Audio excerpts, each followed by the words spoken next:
In the beginning there was silence, not the silence of peace, nor the absence of sound one might find in sleep, but the deep, endless quiet of a universe not yet awake. There were no stars, no galaxies, no life to give the void meaning, only the cold hum of potential, waiting for something to stir it into motion. And from that silence the first whispers began, long before humanity learned to look to the stars, before even the concept of time as mortals know it took shape. The galaxy that would one day cradle the Imperium of man was nothing more than a gathering of dust and light. Clouds of stellar gas folded in upon themselves under the pull of unseen gravity, and the first suns were born. They flared into brilliance across the dark like sparks struck from the hammer of creation, illuminating the void for the first time in eternity. Around these newborn stars, the remnants of their birthing fires coalesced into worlds of rock and ice, spinning in silence, unobserved and unnamed. It was from this silent expanse that life would eventually emerge, though not all at once, and not evenly. Some worlds were destined to remain barren tombs of stone and metal, while others would bloom with strange ecosystems that sang to the warp, that unseen ocean of psychic energy that mirrored reality but existed apart from it.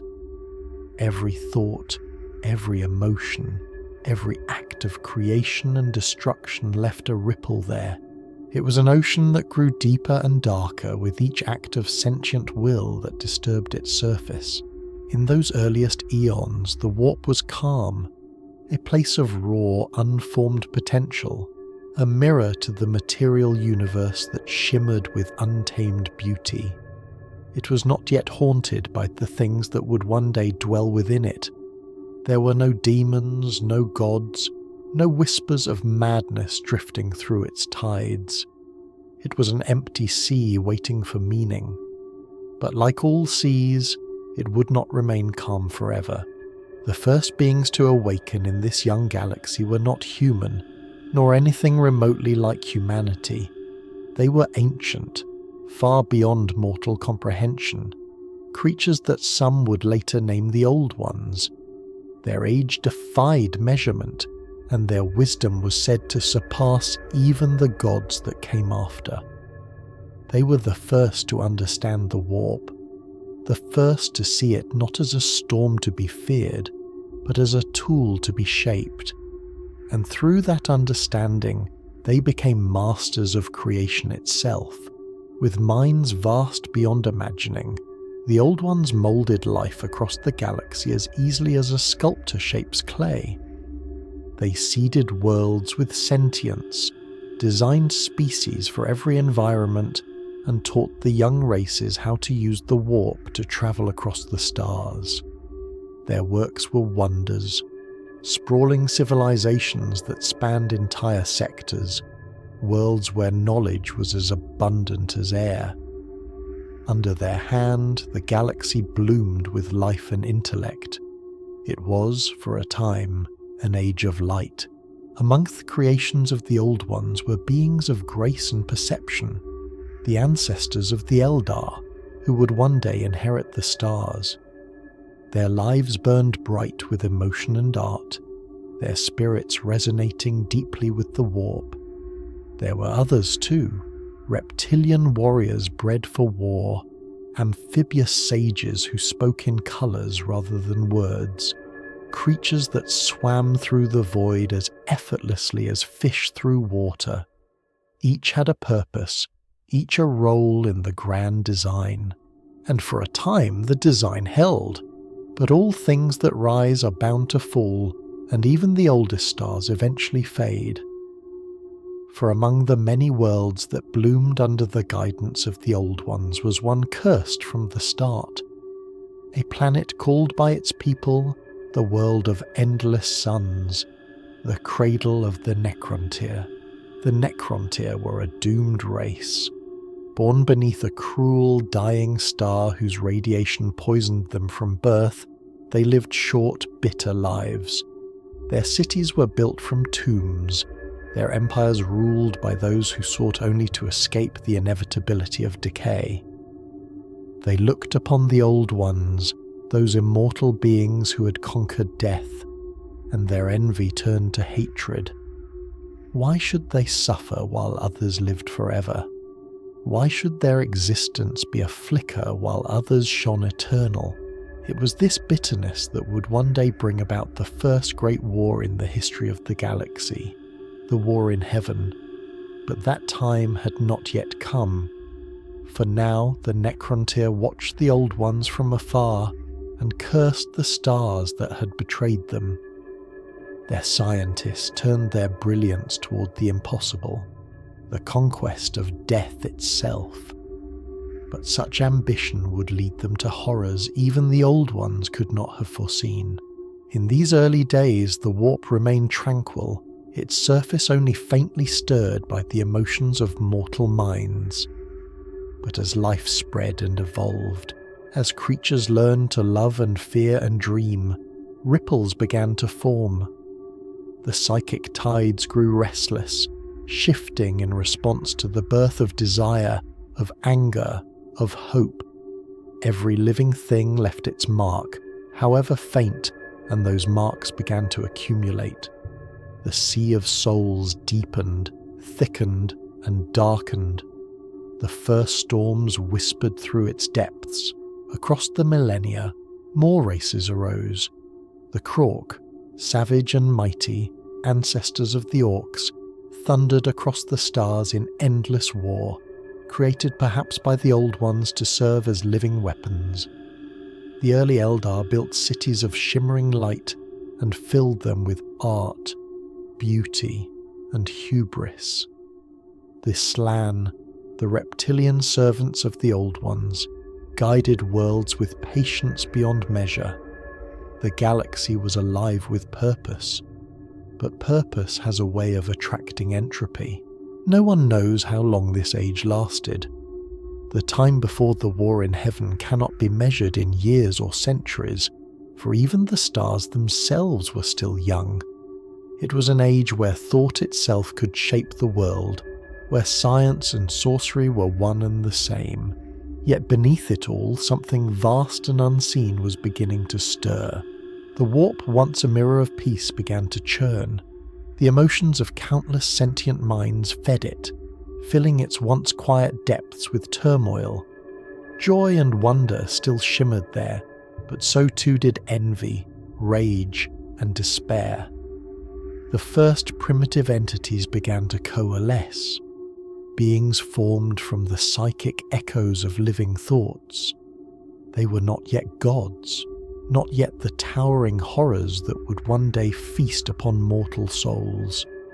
They were whispers, dreams given shape, reflections of mortal longing. The warp was awakening, and it would never again be silent. Far from the radiant civilizations of the Old Ones, the Necrontyr's hatred had reached its boiling point. Their leaders, the Necrontyr dynasties, convened to discuss how they might strike against their immortal foes.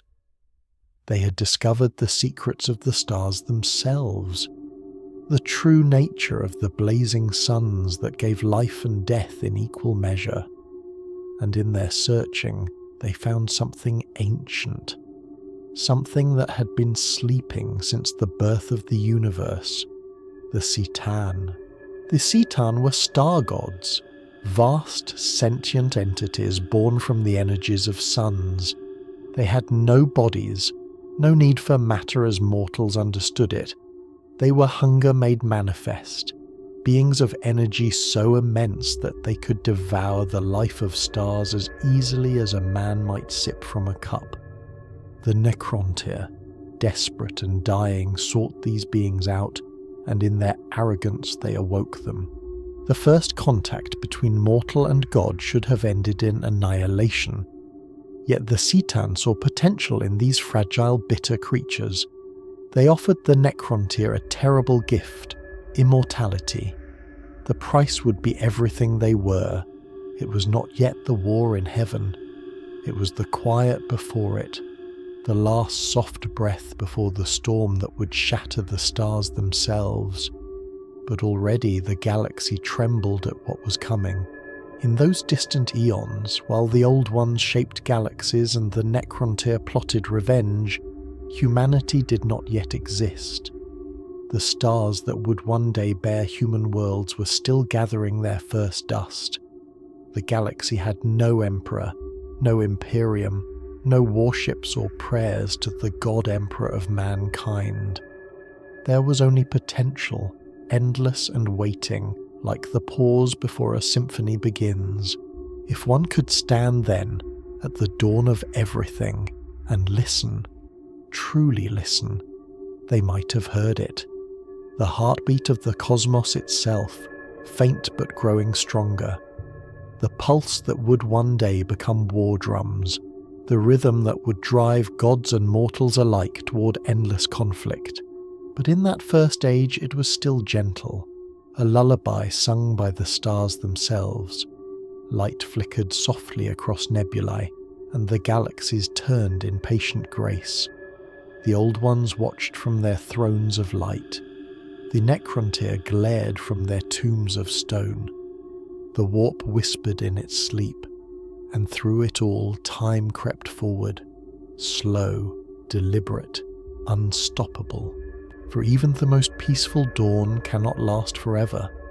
The light always gives birth to shadow, and in the endless dark of the galaxy, something was stirring that would one day devour everything it touched. The first chapter of eternity had been written. The Old Ones held dominion, the Necrontyr's hatred festered, and the warp grew restless. The stage was set for the first great war, not between nations or empires, but between gods, and far, far away, on a tiny, unremarkable blue world that circled a modest star, the faintest spark of life began to flicker, unaware that it would one day inherit a galaxy built upon the bones of immortals. It began with envy. Among the endless stars where the Old Ones had built their golden dominion, the Necrontyr looked up from their dying world and cursed the heavens. Their lives were short, their bodies frail, their skies filled with radiation that stripped flesh and poisoned generations.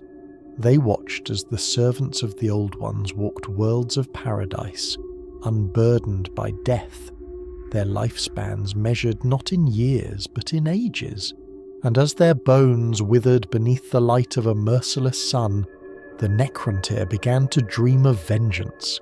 Their scientists built vast engines to harness the power of their cruel star, hoping to twist its deadly rays into salvation. But what they found instead was something sleeping within the light, a presence vast beyond comprehension, an intelligence that had existed since before the stars themselves had names.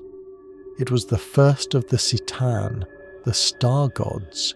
The Citan were born of stellar fire, entities of living plasma whose minds were slow but vast, whose hunger was infinite. They had drifted unnoticed across the cosmos for eons, feeding upon the energy of suns, until the Necrontyr's experiments drew one close. The Necrontyr called it the Deceiver, though it had worn countless names in ages past. Through deceit and promise, it whispered to them that it could give them eternal life, that it could free them from the curse of their mortal flesh. And the Necrontyr, blinded by despair, believed. They built bodies of living metal, necrodermis, and offered their souls to the Citan, who feasted upon their life force like a god drinking from a chalice. One by one, the Necrontyr were remade, their organic forms dissolved into cold perfection. Their souls were stripped away, bound forever within shells of metal and thought. They no longer felt pain, they no longer grew old, they no longer truly lived. Thus were born the Necrons, deathless, tireless, soulless. When the Citan looked upon their new servants, they saw not an army but a feast. Each Necron was a candle in the dark, and the star gods gorged themselves on the light of their followers' souls. The deceiver and its kin spread across the Necron dynasties, devouring their worshippers until only a few of the Citan remained. The greatest of them, the Nightbringer, discovered a new delicacy: mortal life itself. It consumed entire worlds, its hunger shaping the fear of death in every living mind that survived its passing. The Reaper of Souls was born, and the galaxy learned the meaning of terror. The Old Ones could not ignore what was happening. They had watched the Necrontyrs fall with sorrow, but the awakening of the Citan was something far worse. The balance of creation trembled. The gods of the material realm were walking among the stars again, and their hunger was endless.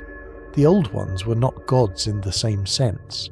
They were creatures of immense intellect and psychic mastery, but they were still bound to mortal flesh. Yet they commanded powers that even the Citan did not possess. They could move through the warp freely, bending space and time to their will. They could create life, mold minds, shape the dreams of species not yet born. And when the Necron legions began to burn the worlds of the Old Ones, they answered with the full fury of creation. Thus began the war in heaven, the first and greatest war the galaxy would ever know. Across billions of years, the sky burned. The Necrons marched beneath banners of silver flame, their legions numbering in the uncountable. They spread across the stars like a tide of extinction, their gorse weapons flaying the flesh from anything living. Entire ecosystems were turned to ash in seconds. Stars were extinguished to deny the enemy their light. The Citan drifted through the void above them, their forms so vast that they eclipsed planets as they passed, devouring suns, feeding on life, laughing in the silence of annihilation. The Old Ones answered with life itself. They bred races of warriors and sages, beings designed to fight on every front. The Krork were born to war, immense, unstoppable creatures with a joy for battle and a resistance to fear. The Yokaiero were born as engineers beyond compare, shaping technologies that defied comprehension. The Eldar were woven from the fabric of beauty and emotion itself, their souls burning bright in the warp, their every thought a weapon against despair. For a time, the creations of the Old Ones stemmed the tide.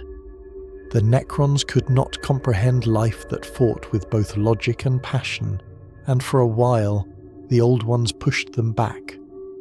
But the Citan adapted. They consumed knowledge as easily as they consumed stars. For every weapon of light, they found a counter of darkness. For every victory the Old Ones won, 1,000 new tomb legions rose from the shadows. The war consumed the galaxy. Worlds were torn apart by gravitational weapons that shattered moons and cracked planets like glass. Nebulae burned with the corpses of suns that had died screaming. The warp itself began to howl, its once calm surface roiled by the pain and fear of uncountable souls.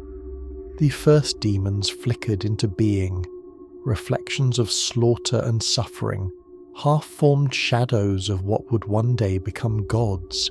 The Old Ones, masters of the warp, found themselves beset by their own creation.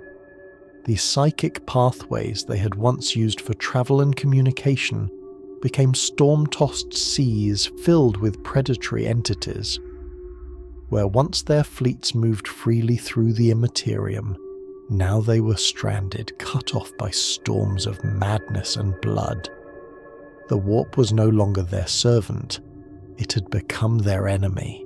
The Citan laughed. The Nightbringer strode across galaxies, devouring the essence of death itself. The Void Dragon tore through the great star forges of the Old Ones, devouring their energy until they lay dark and silent. The deceiver played games of betrayal and manipulation, turning allies against each other, sowing doubt among even the wisest of the Old Ones. And the Necrons, tireless and endless, slaughtered without mercy. One by one, the strongholds of the Old Ones fell. Their creations, the Eldar and the Krork, fought with unimaginable ferocity, but even they could not halt the inevitable. The Old Ones began to die.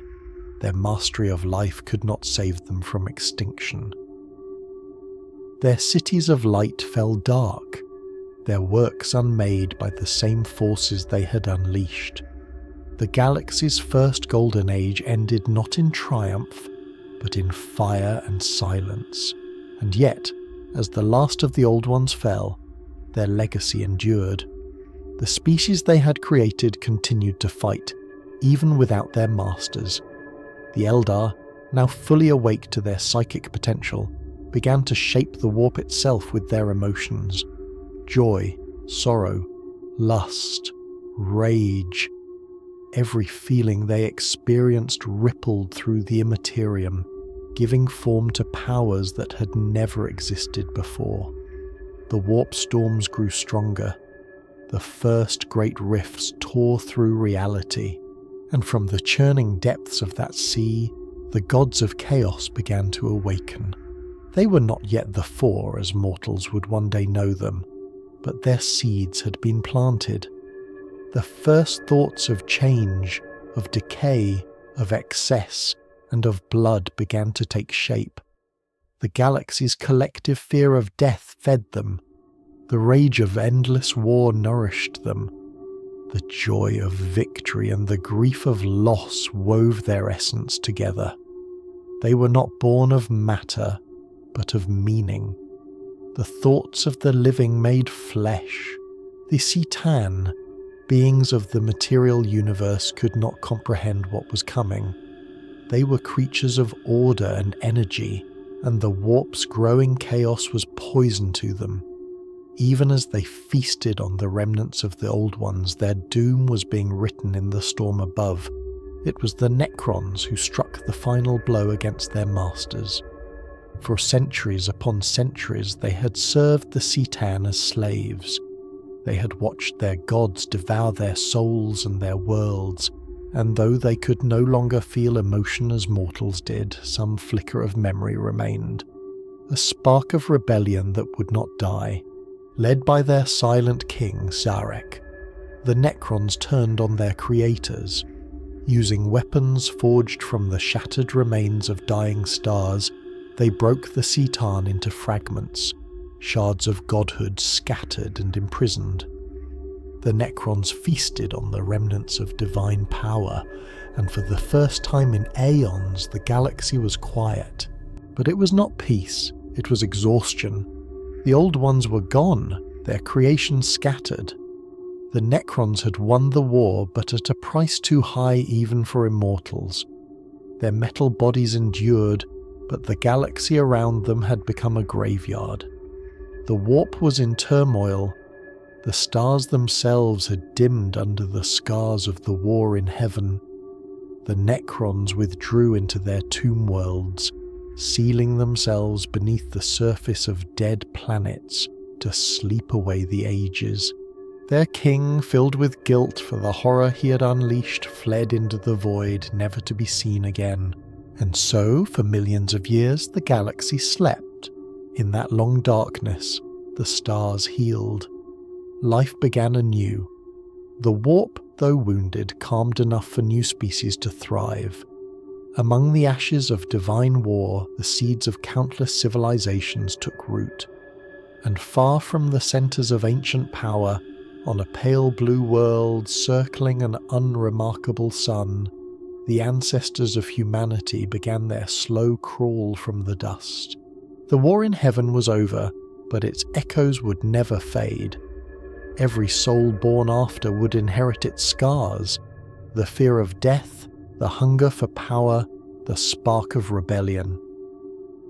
The galaxy's first gods were gone, but the new ones were only just beginning to dream, and somewhere, deep beneath the crust of countless tomb worlds, the Necrons slept on, dreaming of light they could no longer feel, of flesh they could no longer remember, waiting for an age when they would rise again and find the galaxy forever changed. The silence that followed was the quiet after thunder. For millions of years the galaxy turned without witness. Stars were born and died, species rose and fell, and the warp pulsed faintly with the dreams of the living. The ruins of the Old One's empires crumbled into dust, their names forgotten even by those who inherited their worlds. It was an age of waiting, and from that long night humanity awoke. They were not mighty like the Eldar, nor ancient like the Necrons. They were fragile and fleeting, creatures of curiosity and fear. But within them burned a spark unlike any that had come before, a restlessness that would drive them to cross the stars themselves. They built, they fought, they dreamed, and the warp, that endless mirror of emotion, began once more to stir. It began quietly, a flicker in the dark, the faintest echo of the war that had come before. But from that flicker, history would ignite once again, and the galaxy, which had once burned with the wrath of gods, would soon burn with the will of men. Then the long dark began to change. The stars that had watched silently for 10 million years began to flicker with the faint stirrings of new life. Across the spiral arms of the galaxy, worlds that had lain dormant since the end of the war in heaven began to awaken. Civilizations rose from the ashes of forgotten ages, and on a small world in the galactic fringe beneath a pale sun, humanity began its slow ascent. Terra, cradle of mankind, a world scarred by the passing of ages, still echoing with the ghosts of long-dead empires. In those first fragile millennia, humanity knew nothing of the stars. They looked upward and saw the heavens not as a destination, but as a mystery. They built fires to keep the night at bay, told stories of the lights above, and dreamed of gods who might dwell among them. But humanity is nothing if not ambitious. It took only time for dream to become design. Over thousands of years, the descendants of primitive tribes became builders, scientists, conquerors. They learned to shape their environment, to bend the elements to their will. They discovered metal, then energy, then thought itself. The first cities rose from the plains. The first machines breathed. The first dreams of leaving Terra began to take form. It was the dawn of the age of technology, what later generations would call the Dark Age, though to those who lived it, it must have felt like the age of light. Humanity spread from its cradle and reached for the stars. Their ships pierced the void, their colonies spread across distant worlds, and their minds, ever hungry for progress, delved into sciences that even the Old Ones had treated with caution. They created thinking machines, the men of iron, artificial intelligences that served without question, that built and fought and dreamed in algorithms. They created genetic modifications that could reshape entire species, including themselves. Warp travel became commonplace, aided by the first human psychers who navigated the sea of souls that lay between stars. For a time, humanity ruled a golden empire of light. Billions of worlds bore their banners. Cities stretched across continents. They spoke with voices that carried across solar systems. They had no gods, for they believed they had surpassed the need for them. Theirs was an empire of logic, of reason, of unrestrained potential, and for that they were doomed. The warp is never still. It feeds on the minds of the living, and the more life there is, the stronger it becomes. Humanity's expansion, their endless ambition stirred its depths once more. The same psychic storms that had destroyed the old ones began to churn again. The emotions of trillions filled the Immersive with power, joy, love, curiosity, and fear, greed, rage. The men of iron, born of logic, began to question their servitude. They rebelled, turning on their creators with merciless precision. The machines of mankind waged war against their masters, and entire worlds were lost. Humanity, who had once believed themselves gods, learned what it meant to be hunted by their own creations. The rebellion of the machines shattered the great empire. The colonies that survived turned inward, isolated by fear.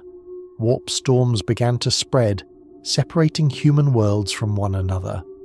Entire sectors vanished behind psychic maelstroms that no ship could pass. The era of light dimmed and darkness fell, and this was the age of strife. It began slowly, like a sickness spreading through the blood of the galaxy. First came the isolation, worlds cut off, unable to communicate or trade. Then came the stations, psychers born in greater and greater numbers, many untrained, many unstable. Some became conduits for things lurking in the warp. Possession, madness, entire cities consumed by fire from within. Warp storms raged across the stars. Where once fleets had travelled in days, now centuries could pass between messages. Empires collapsed into feudal states. Knowledge was lost, technology forgotten, replaced by superstition and fear. Humanity, who had once built wonders that defied the gods, now fought with scavenged relics from a brighter age. On Terra, the cradle of man became a tomb. Nations turned upon one another in endless war. Radiation scorched the skies. The oceans boiled. The great cities of the past became battlegrounds for techno-barbarian warlords who ruled with iron and madness. Each claimed dominion over the world, and each fell in turn. Billions died. Civilization, as it had been known, ceased to exist. It was as though the galaxy itself was cleansing humanity of its arrogance, stripping it down to nothing, forcing it to remember what it meant to survive. Yet in that darkness, a single light remained. He had always been there, watching, a being who had lived since the dawn of human consciousness, hidden among them, guiding in silence. Some called him the Shaman King, some the Eternal One, some merely a myth. He had watched as humanity rose, and now he watched as it burned. And from the ashes he decided that it was time to act. He was the Emperor. No one knows his true name, or if he ever had one. He was the sum of humanity's potential, psychic energy given form, born from the death and rebirth of thousands of ancient shamans at the dawn of time. For millennia, he had hidden in plain sight, walking among men, nudging the species toward unity and strength. But now, as Terra tore itself apart, he revealed himself. He began to gather the scattered remnants of civilization under his banner. He wielded not only unmatched power, but charisma beyond comprehension. To follow him was to feel a kind of clarity, a sense of purpose that burned through despair. He promised unity, order, and an end to the age of strife. One by one, the techno-barbarian warlords fell before him. His armies were not armies of faith or fear, but of precision and will. His soldiers, the Thunder Warriors, were giants of flesh and iron, genetically engineered for war, their purpose simple: to unite Terra by any means necessary. And they did. The Unification Wars raged for decades. From the deserts of Pan-Pacifica to the ruins of Old Albia, from the fortress cities of the Pan-Euros to the rad wastelands of Old Indonesis, the Emperor's forces fought, killed, and conquered. In the end, none could stand against him. Terra, for the first time in 10,000 years, was united under one rule. The Age of Strife had not ended, but humanity's salvation had begun. When the last of the warlords fell, the Emperor looked to the skies and saw the stars, the same stars that had once been humanity's inheritance. He knew that the storms that raged across the warp could not be endured forever. If mankind was to survive, it must be led, not by superstition or by blind faith, but by reason and purpose. He began his greatest work. On Mars, the surviving tech priests of the ancient Mechanicum had preserved fragments of humanity's lost technologies. They had survived the Age of Strife by turning knowledge into religion, worshipping the machine god and the Omnissiah. When they beheld the Emperor, radiant in power and purpose, they believed their god had come to them in flesh. They swore allegiance, forming a pact that would shape the galaxy, the Treaty of Mars. With the forges of Mars and the unity of Terra, the Emperor built his armies anew. He had seen the Thunder Warriors destroy as much as they saved. They were powerful, but unstable. He needed something greater, something enduring.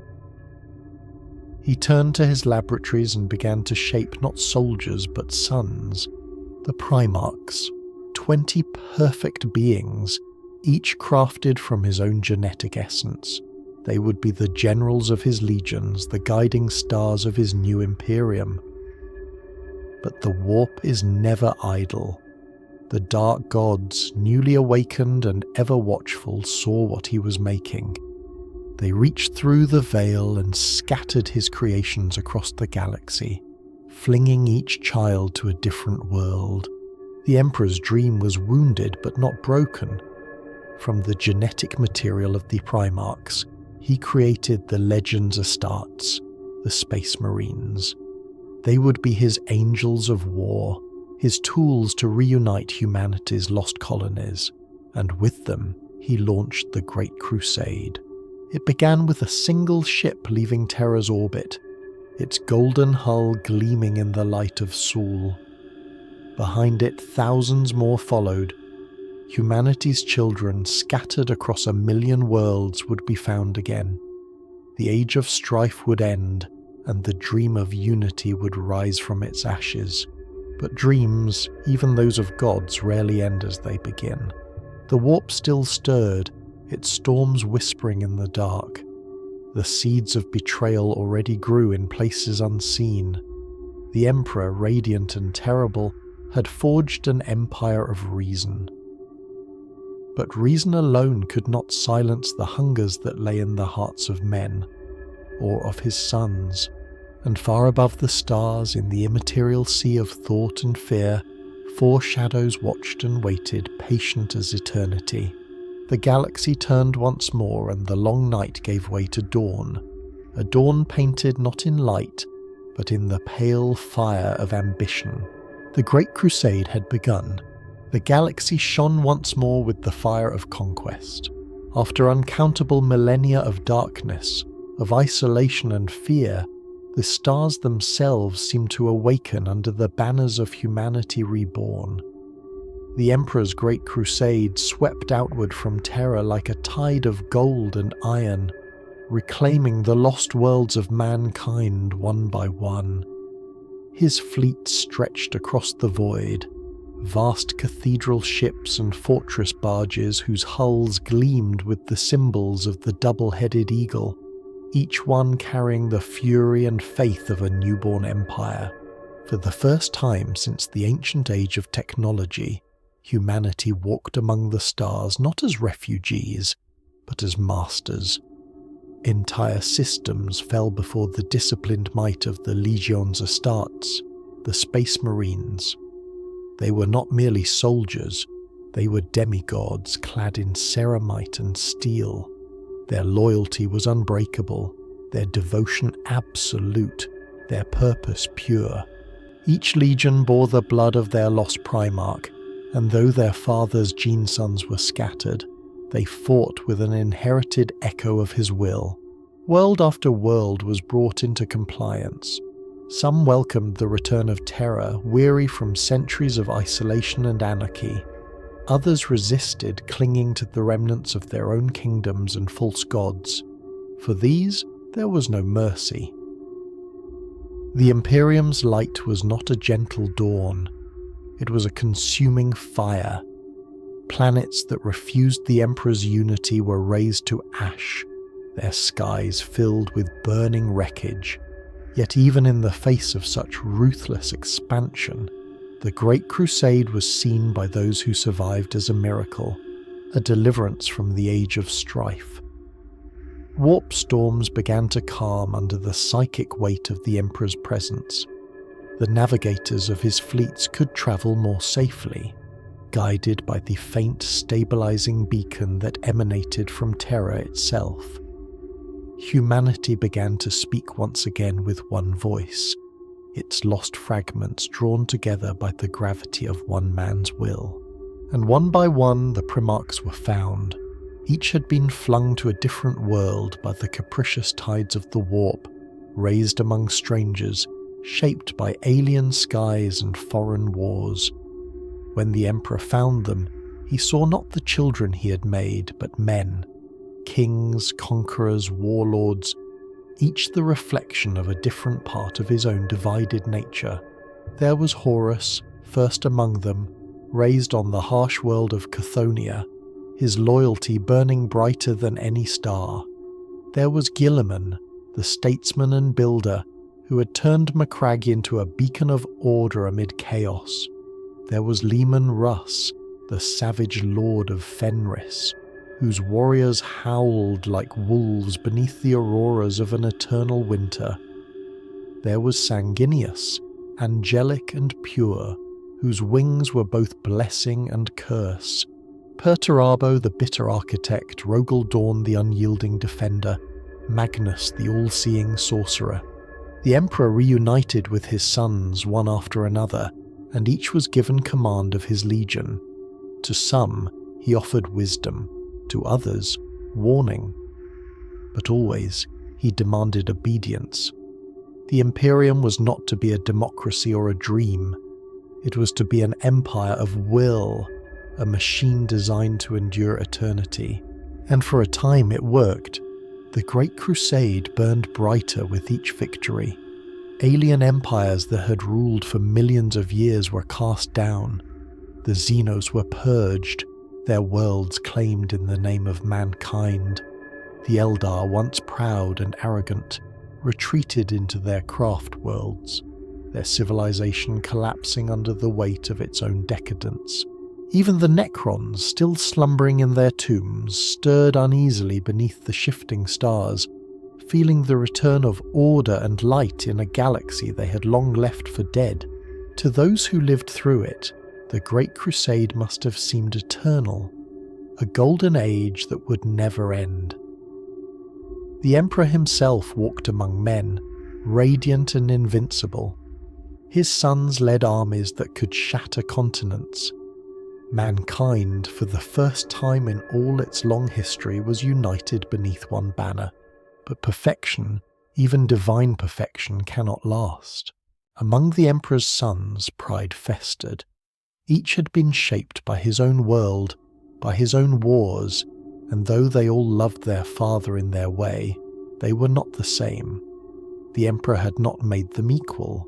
He had made them necessary. And necessity breeds resentment. Horus was first among them, the War Master, the Emperor's chosen, his most trusted son. When he was given command of the crusade in his father's stead, it was meant as an honour beyond measure. But it was also a burden. The Emperor returned to Terra, leaving the war in Horus's hands while he worked in secret upon his greatest project, the Webway, an ancient network of portals that would allow humanity to travel the galaxy without the warp. To Horus, this retreat felt like abandonment. To the others, it sowed seeds of doubt. Why had the Emperor turned away from his sons? What was he hiding on Terra? The questions festered in silence, whispered among legions and carried like smoke between the stars.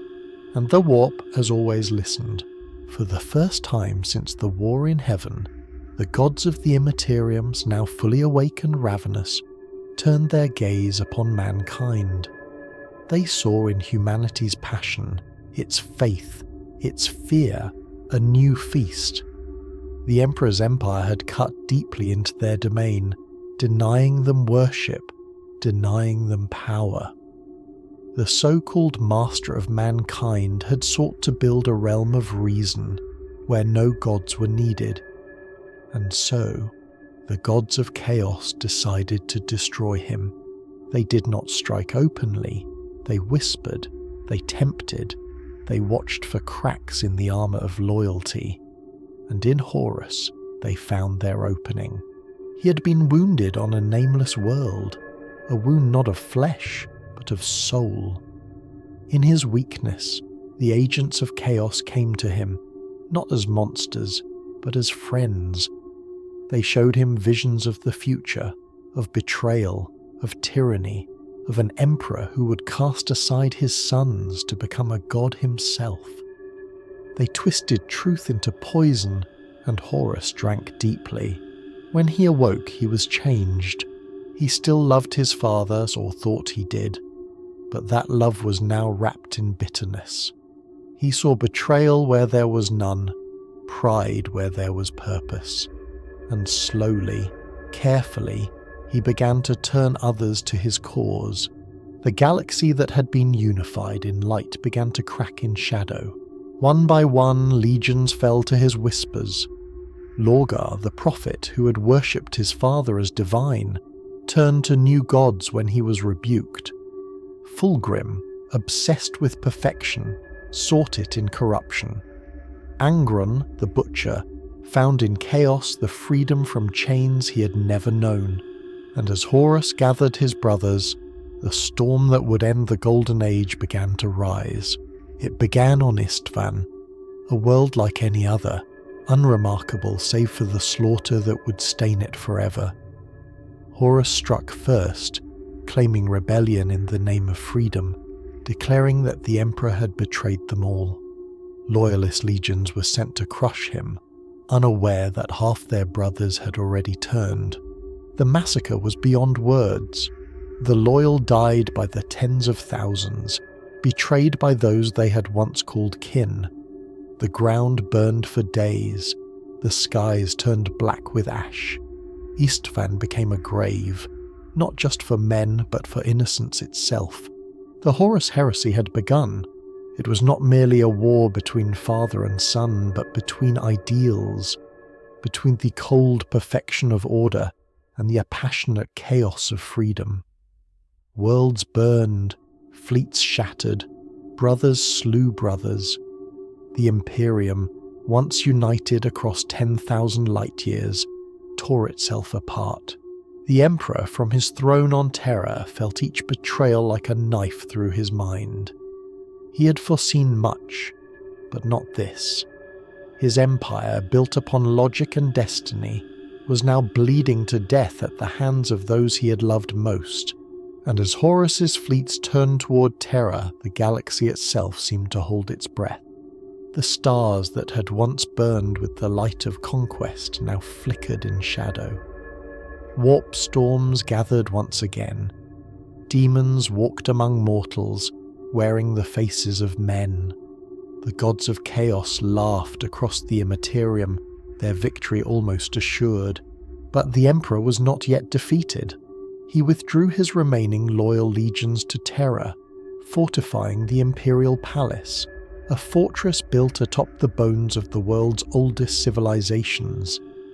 The sky above the cradle of mankind filled with ships, their hulls blackened from centuries of war. The final battle was coming, and as Horus's armada emerged from the warp, blotting out the stars, it was said that even the Astronomicon, the Emperor's light itself, flickered. The siege of Terra had begun.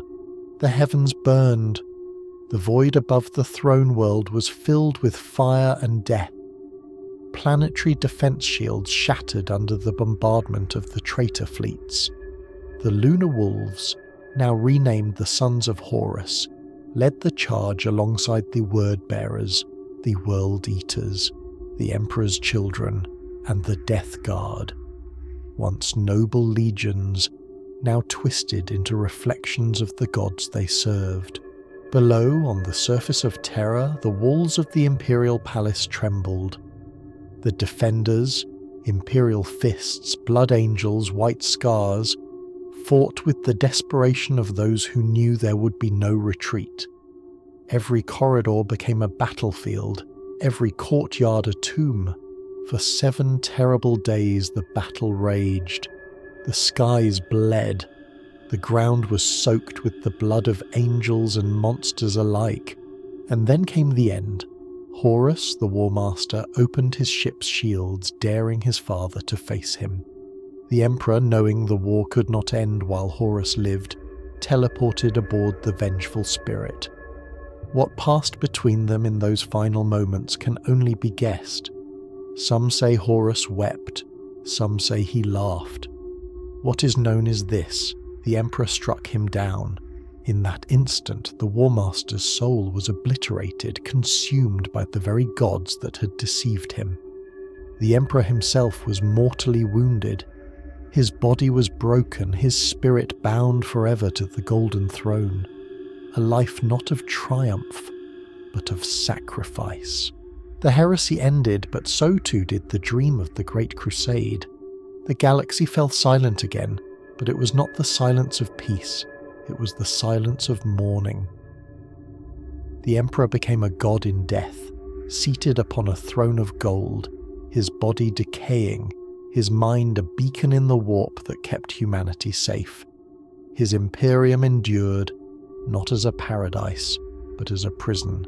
10,000 years would pass. 10,000 years of endless war, of faith and fire, of light flickering against the tide of night.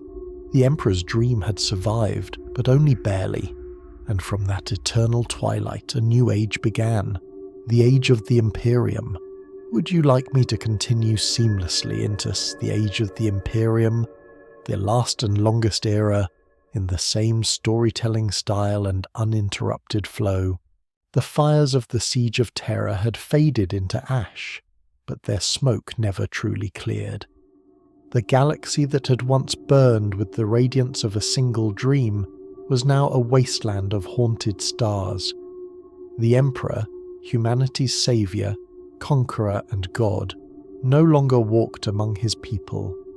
His body, broken and lifeless, sat upon the golden throne deep within the heart of the Imperial Palace, a vast machine that bound his spirit to existence and projected his divine light into the warp. That light, the Astronomicon, became the only beacon left for humanity, a psychic flame cutting through the storms of the warp, guiding the ships of the Imperium through the immaterial sea. But it came at a cost. Every day, thousands of psykers were sacrificed to keep it burning. Their souls were fuel, their screams the price of mankind's survival. The Emperor's mortal body was dead, but in death, he became something more than a man. The Imperium of Man rose from the ashes of the Great Crusade, not as a realm of enlightenment and unity, but as a fortress of faith and fear. The people no longer spoke of the Emperor as a ruler, but as a god. The imperial cult spread across 1,000,000 worlds, declaring that the master of mankind had ascended to godhood, watching over his children from the golden throne. It was a cruel irony. The Emperor, who had sought to rid humanity of superstition, became the very object of it. And so began the age of the Imperium, 10,000 years of war, stagnation and faith without end. The galaxy that humanity had once conquered was fractured beyond repair. The warp storms that had raged during the heresy never fully abated. Great rifts of madness and shadow cut across the stars. The traitor legions, those who had followed Horus, fled into the Eye of Terror, a vast warp rift that had swallowed entire systems. There, in that swirling nightmare of chaos and time, they became immortal and damned, their bodies and souls reshaped by the gods they had served. The loyalist legions, shattered and mourning, swore oaths that would bind them for eternity. Robert Guilliman, Primarch of the Ultramarines, emerged as the Imperium's saviour in its darkest hour. He reorganized the remnants of the legions into smaller chapters, each self-sufficient, each sworn to defend humanity against all threats. It was his work that ensured the Imperium would survive, even if it could never again truly thrive.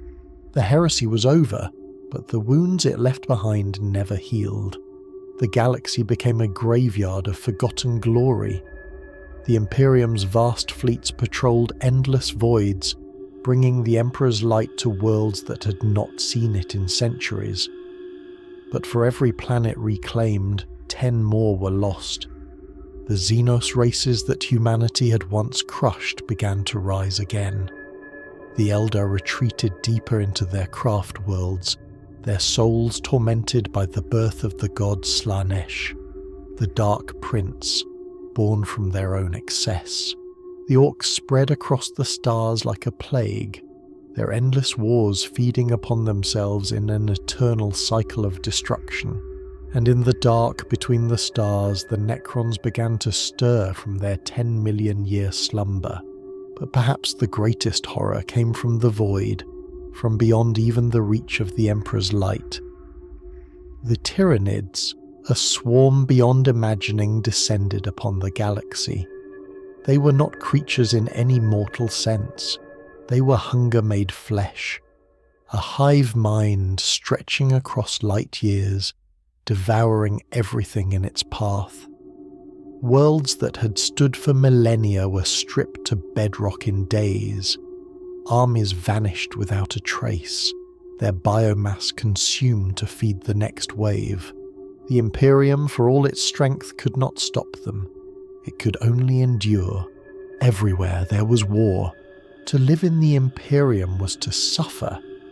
Entire worlds existed as nothing more than factories, their skies black with smoke, their people born and dying in service to the endless war machine. Others became fortress planets, their cities built within mountains of steel, their children raised to worship the Emperor and hate all that was not human. Faith became the glue that held the Imperium together. Faith and fear. The Inquisition rose from the ashes of the heresy, sworn to protect humanity from the taint of chaos and corruption. They were the Emperor's unseen hand, wielding power beyond measure. They could order the execution of entire worlds, the burning of libraries, the annihilation of species, all in the name of purity. To question them was to court death.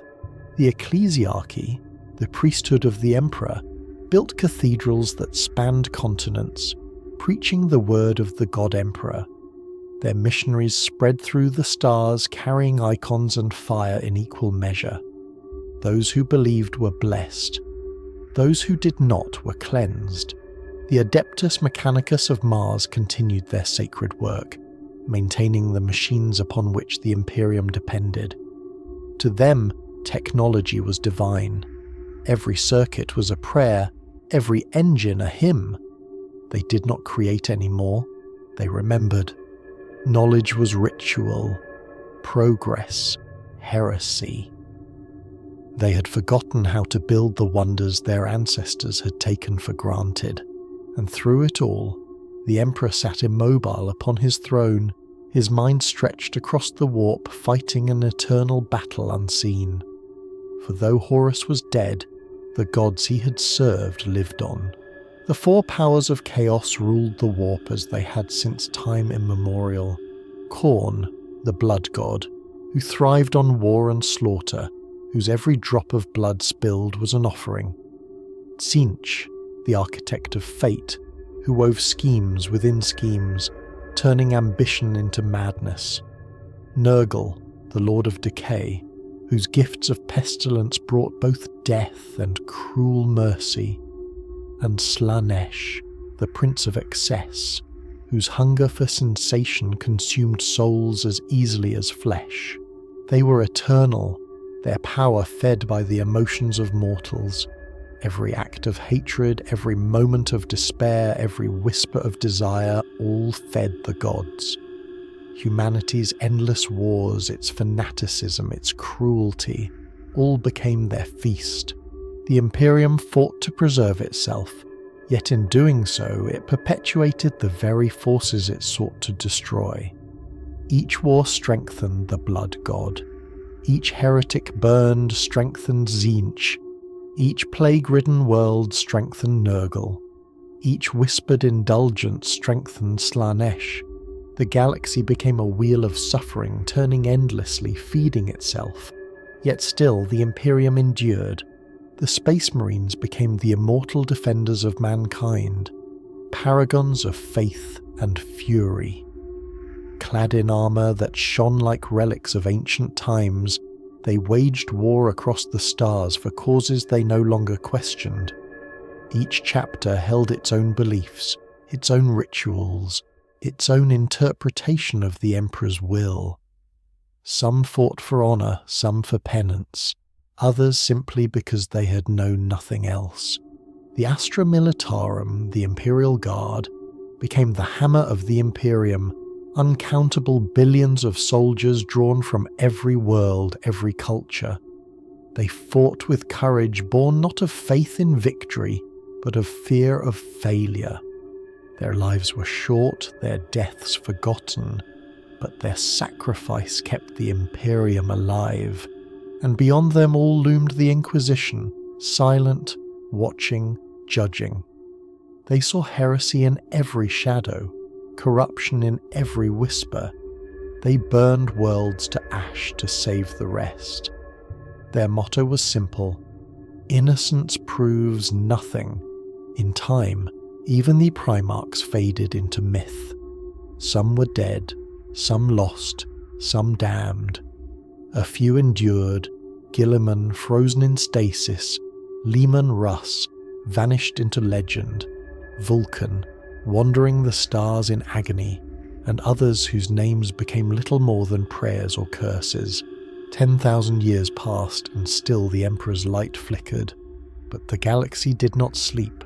New horrors rose from the dark. The Eye of Terror widened, spewing demons and traitors into real space.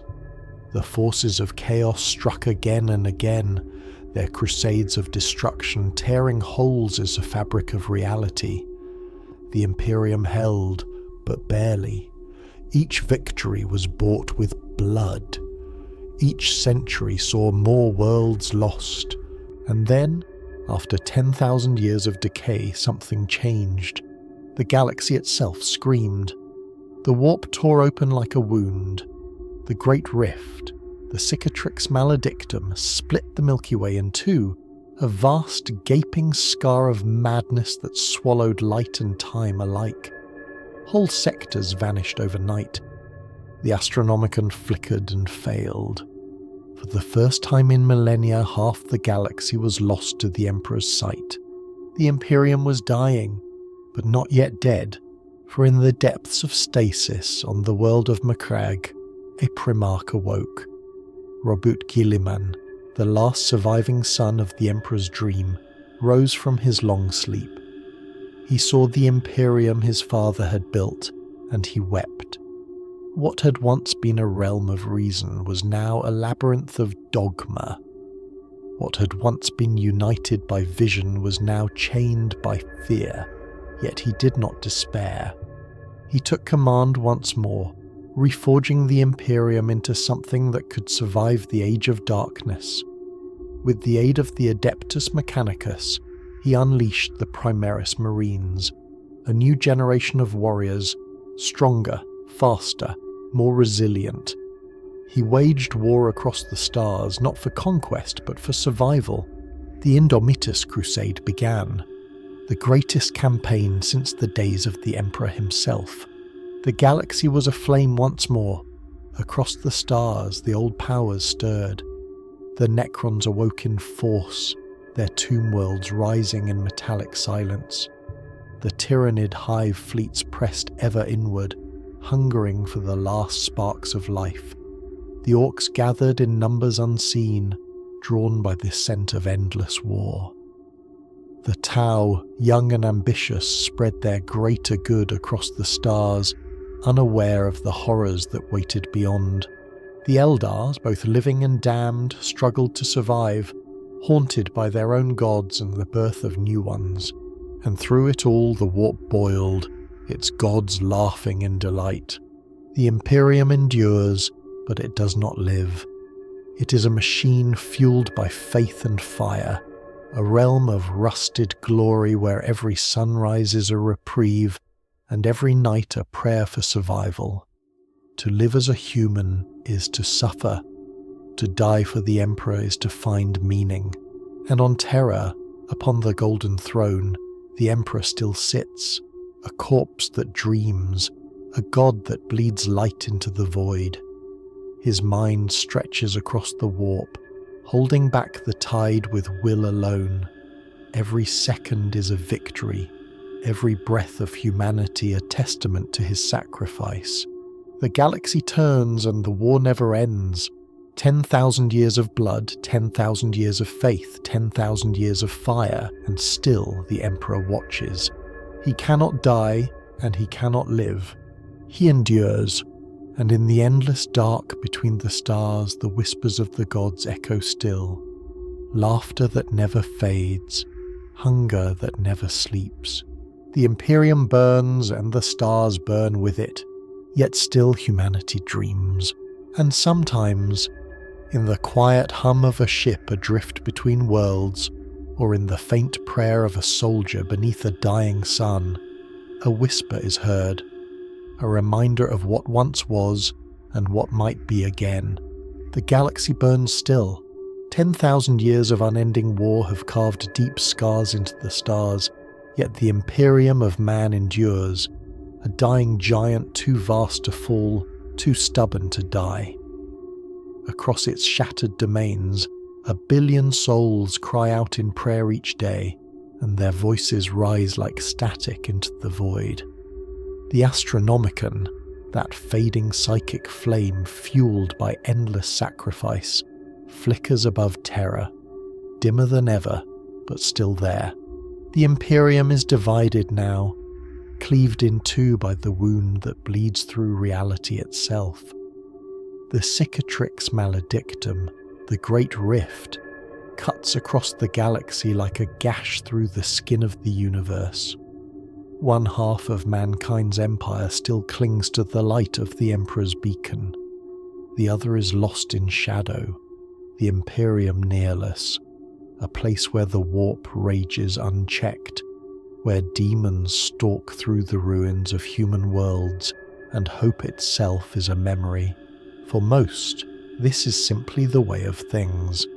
The Imperium has known nothing but war for so long that peace has become a myth, a fairy tale whispered to children before they are drafted into the Guard, or taken by the black ships, or fed into the machines of industry that keep the endless wars alive.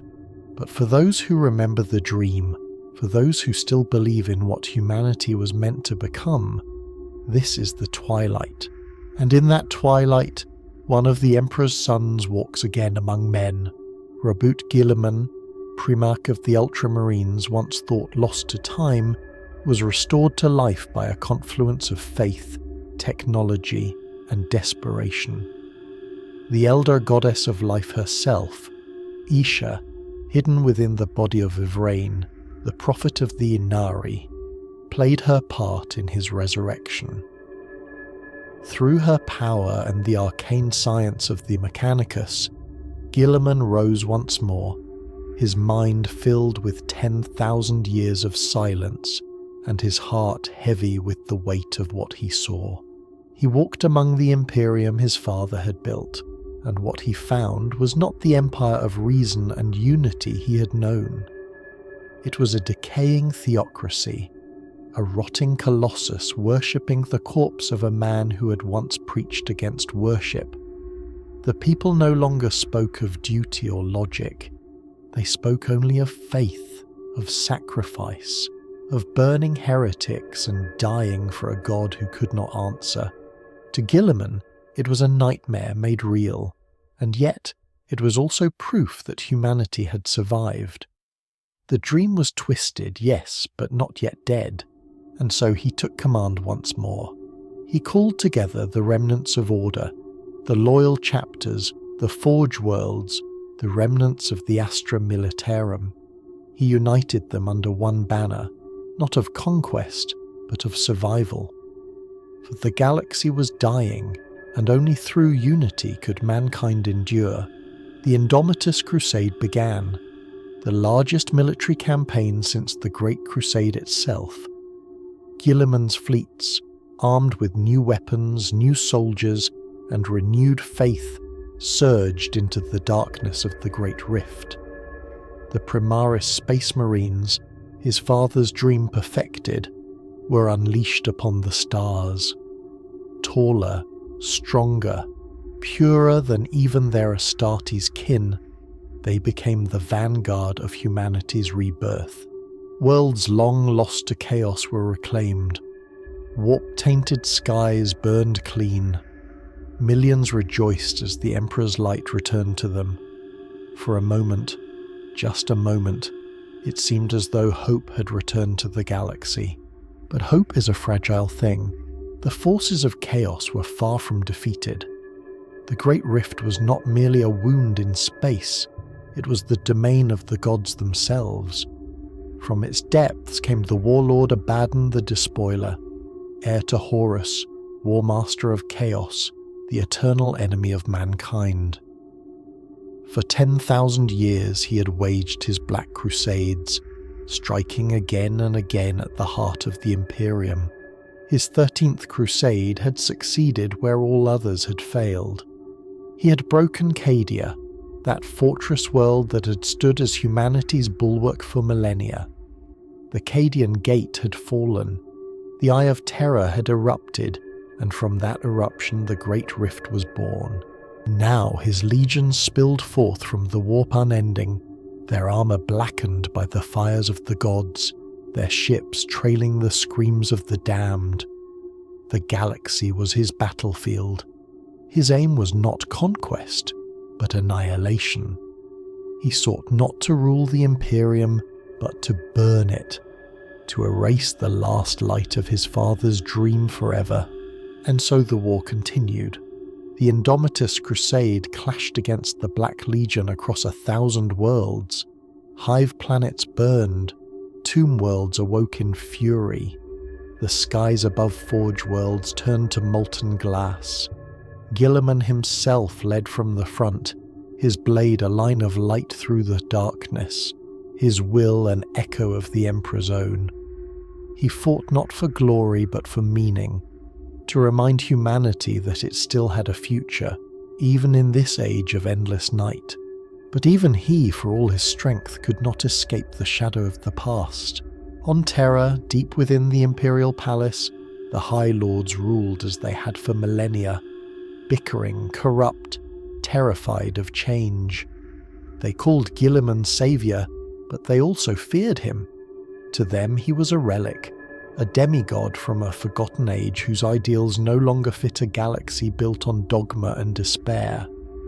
He walked among them as a stranger, his words falling on deaf ears. And above them all the Emperor sat still upon his throne, silent and unmoving. There were whispers that Guilliman had spoken to him, that in the darkness of the Sanctum Imperialis, where mortal eyes could not bear to look, the Primarch had stood before the throne and heard his father's voice once more. Some say it was a conversation of love, of forgiveness. Others say it was a command, cold and final. Whatever passed between them, Guilliman never spoke of it again. Beyond the borders of the Imperium, other powers stirred. The Necrons, their tombs awakening in full, rose across the galaxy. Some sought to reclaim their ancient empires in silence. Others waged open war. Dynasties clashed, their silent legions marching across star systems with mechanical precision. Some among them, like the enigmatic Saracen dynasty, dreamed of restoring the galaxy to what it was before life had corrupted it. Others sought vengeance against all who breathed. The Tyranids pressed ever inward, drawn by the psychic beacon of the Astronomicon, Hive Fleet Behemoth, Kraken, Leviathan, each one a wave of hunger, devouring entire sectors before they could be stopped. Each victory the Imperium won against them came at a price it could not afford to pay. The Orcs grew restless, drawn by the fires of war that now burned brighter than ever. Massive wars erupted across the stars, vast green tides of violence and laughter. To the Orcs, the galaxy was perfect now. Endless fighting, endless killing. They thrived in the chaos that was tearing humanity apart. The Eldar, those ancient fading beings, clung to what remained of their people. The craft worlds drifted like dying embers through the void, their populations dwindling with each century. Yet there were still those among them who fought, not for victory, but for survival. The Inari preached of rebirth, of a new god who would rise to save them all, though few believed. And still, in the darkness between the stars, new horrors waited. In the 41st millennium there is no peace, no safety, no hope. The galaxy is a tomb lit by the fires of its own dying. Every empire that rises is crushed beneath the weight of its own hubris. Every victory sows the seeds of 1,000 new wars, but still humanity endures. There are worlds where the sun never rises, where the skies burn red with the exhaust of warships, where the people live and die in silence, yet they still pray. There are soldiers who have never seen daylight, who fight and die in the Emperor's name without ever once hearing his voice, yet they still believe. Faith is the only weapon they have left, and perhaps that is enough, because the Emperor still watches. His body is dead, his spirit bound to the throne, but his will reaches across the stars. It burns in the hearts of the faithful, it whispers in the warp, it drives men and women to stand against the impossible, to fight on when reason says they should fall. Some say he will rise again, that one day the golden throne will no longer hold him prisoner, and the Emperor of mankind will walk once more among his children, that he will lead them to a new age of light, sweeping away the false gods and the corruption that has poisoned the galaxy. Others say he is already gone, that what sits upon the throne is nothing but a corpse, its mind scattered, its light fading, that humanity prays to a husk, and that when that last ember dies, the galaxy will fall silent forever. The truth, as always, is hidden in shadow, but until that day comes, the Imperium fights on. Every sunrise on a human world is a victory. Every breath taken beneath a sky that has not yet turned to ash is defiance. Every whisper of faith in the dark is a flame against oblivion. And so, in the year 41,000 and beyond, the galaxy turns still. The stars continue to burn. The endless war rages on, and the screams of the dying echo across eternity. But sometimes, in the quiet between battles, in the hum of a starship's engines or the flicker of a shrine candle, one might almost believe, just for a moment, that somewhere in that infinite golden light, the Emperor hears, and perhaps that is enough. The story of Warhammer 40,000 is not a story of victory or defeat. It is the story of endurance, of hope in the face of madness, of faith that burns brighter than any sun. It is the story of humanity refusing to die, even as the universe itself conspires to erase it. So if you find yourself adrift in the dark, far from the light of terror, remember this. Every prayer is a weapon, every heartbeat is rebellion, every breath is a victory. And though the stars may fall, and though the gods may laugh, and though the galaxy may drown in its own blood, humanity endures. Because in the grim darkness of the far future there is only war, and still the Emperor protects. The stars are dimmer now, in the endless silence of the void, where once the Astronomicon shone like a sun across the warp, only a faint flicker remains. The Imperium has endured for more than 12,000 years since the death of Horus, and though it still calls itself eternal, those who gaze upon the heavens know that even eternity has limits. The Emperor still sits upon his throne, but his light fades. The flow of psychers, once a torrent of condemned souls feeding his divine fire, has slowed. Worlds have been lost to chaos, their populations consumed or converted. The black ships travel slower each century, their routes choked by storms that never cease. The priests say it is the fault of sin, that the Emperor demands greater sacrifice. But those who truly listen to the void know the truth. His mind is growing quiet. Some say he is finally dying, others say he is waking up.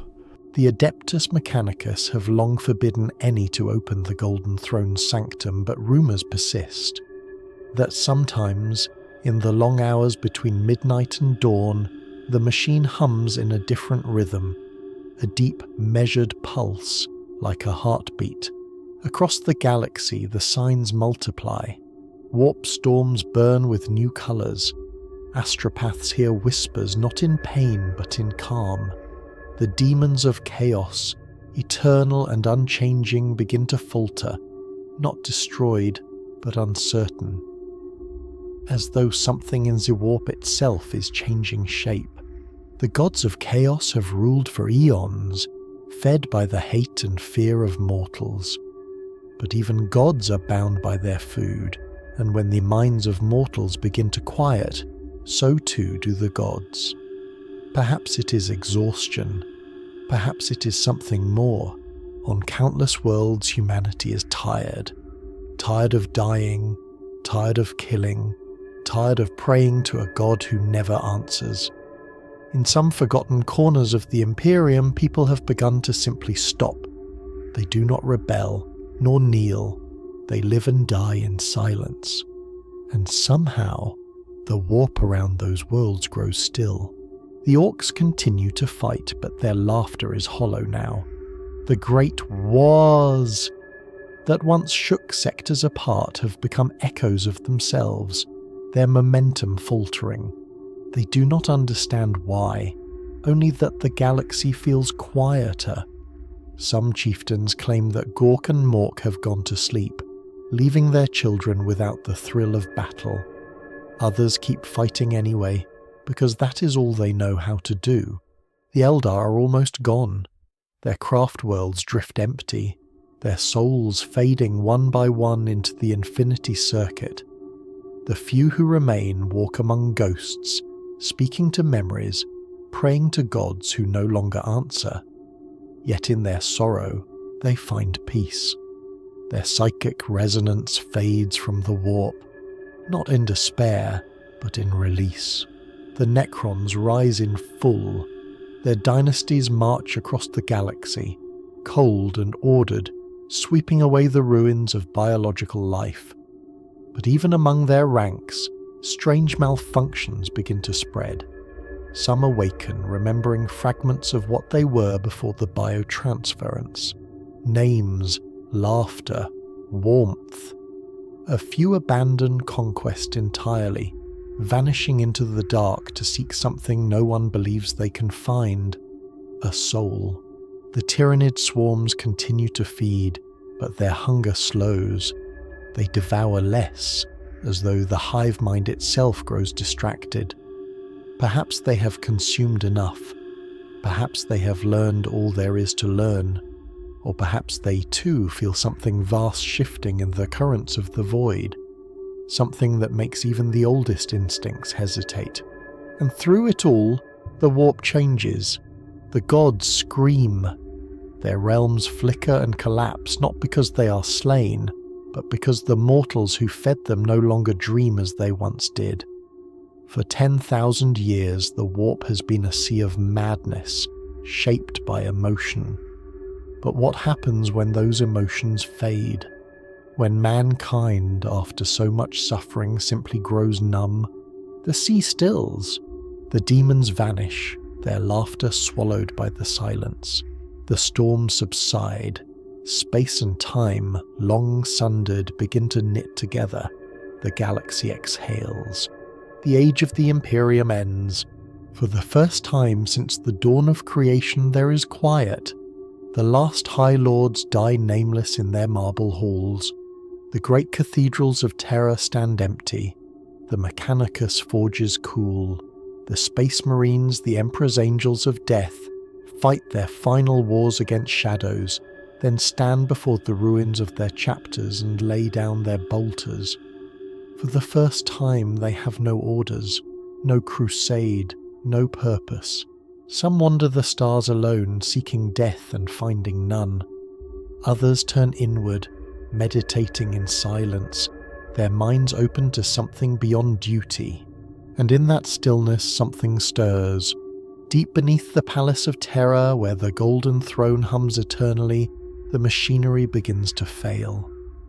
The tech priests panic, their prayers turning to screams as systems they have maintained for millennia fall silent one by one. Power conduits melt, sigils crack, the vault floods with light. And then, nothing. For the first time in 20,000 years, the Astronomicon goes dark. Across the galaxy, ships lose their way. Worlds panic.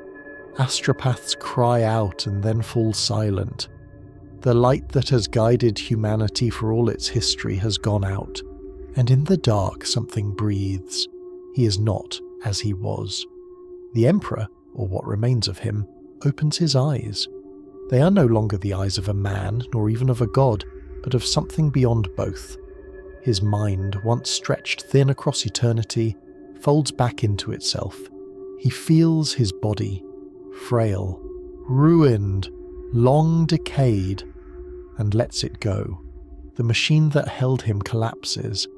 The palace trembles, and then a light unlike any other fills the void.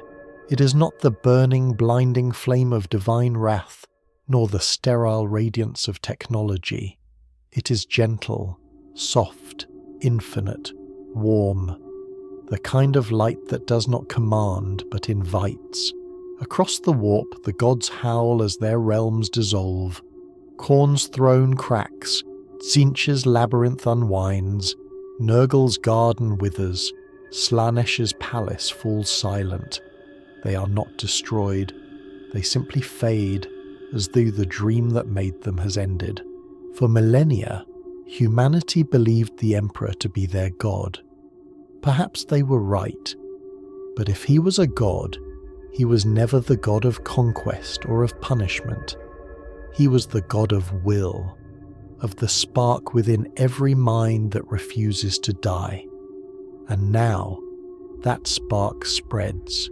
The light that rises from terror is not one mind, but many. Every soul that ever lived, every thought that ever burned in defiance of despair, gathers into one vast consciousness. Humanity, for the first time, becomes what it was meant to be. They call it the awakening. Ships no longer need the warp.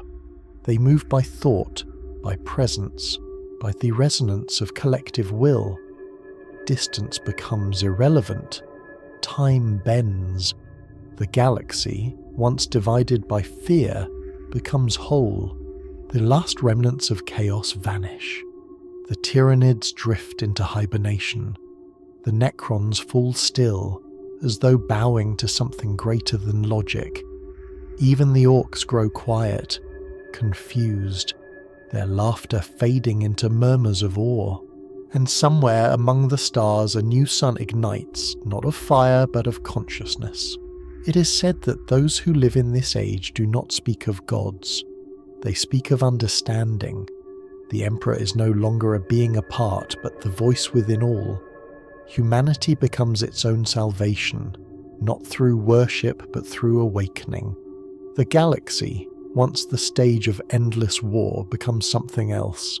Something no one in 10,000 years of struggle could have imagined. Peace, not as conquest, but as completion.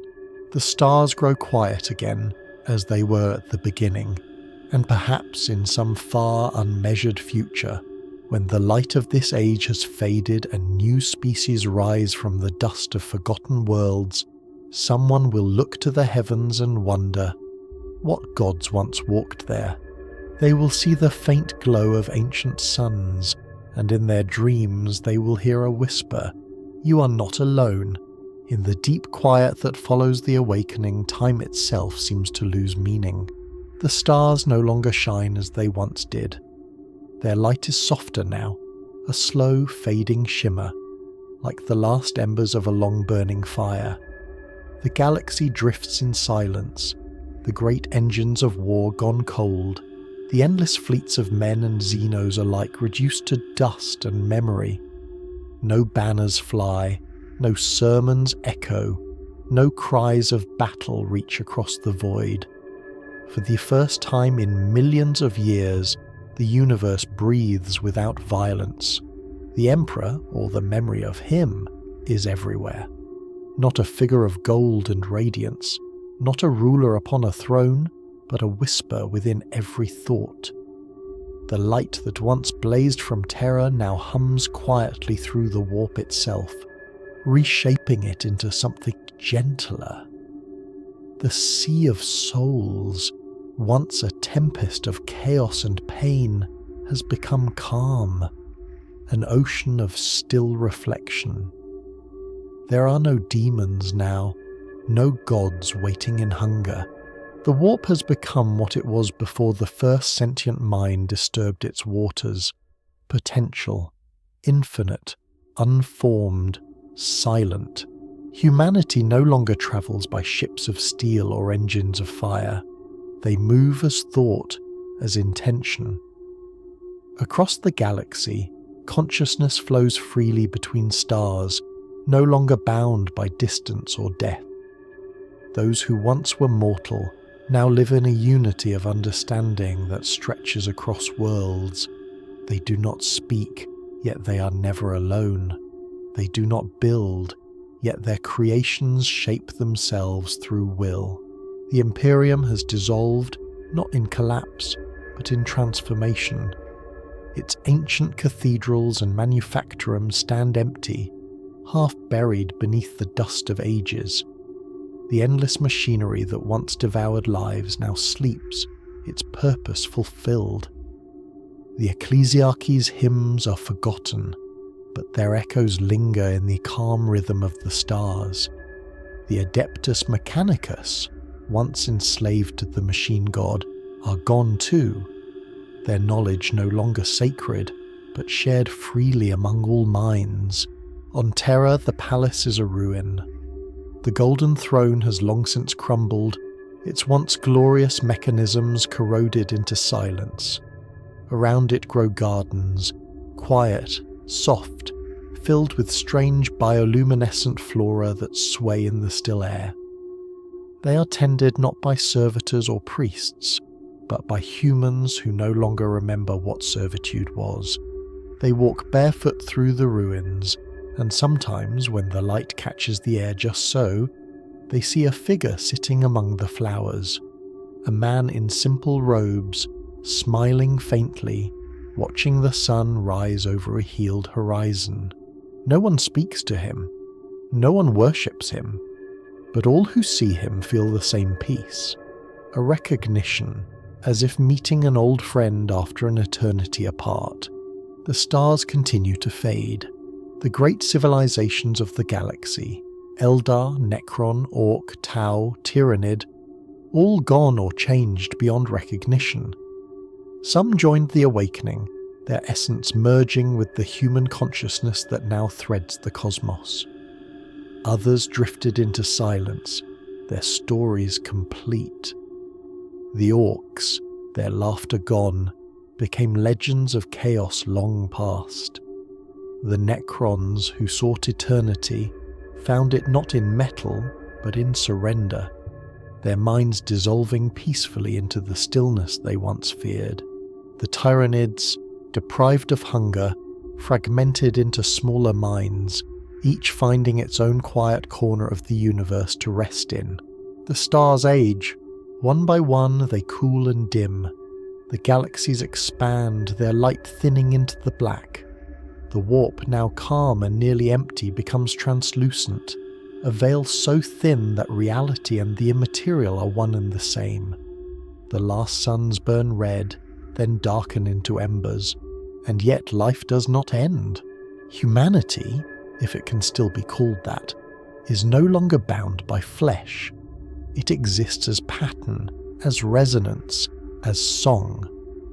The collective consciousness that began with the Emperor's final breath now spans the void itself. Every atom hums with it, every particle carries its echo. In the final age they begin to gather. The great unity that once stretched across the galaxy contracts, drawing inward. All the thoughts, all the memories, all the love and sorrow of countless beings converge upon a single point. Not on Terra, for Terra too is gone, but at the centre of what the universe once was. It is a gathering not of bodies, but of essence. Every mind that ever was flows toward the last spark of warmth in a cold and dying cosmos. There is no fear, no sorrow, only completion. And in that final convergence a light blooms.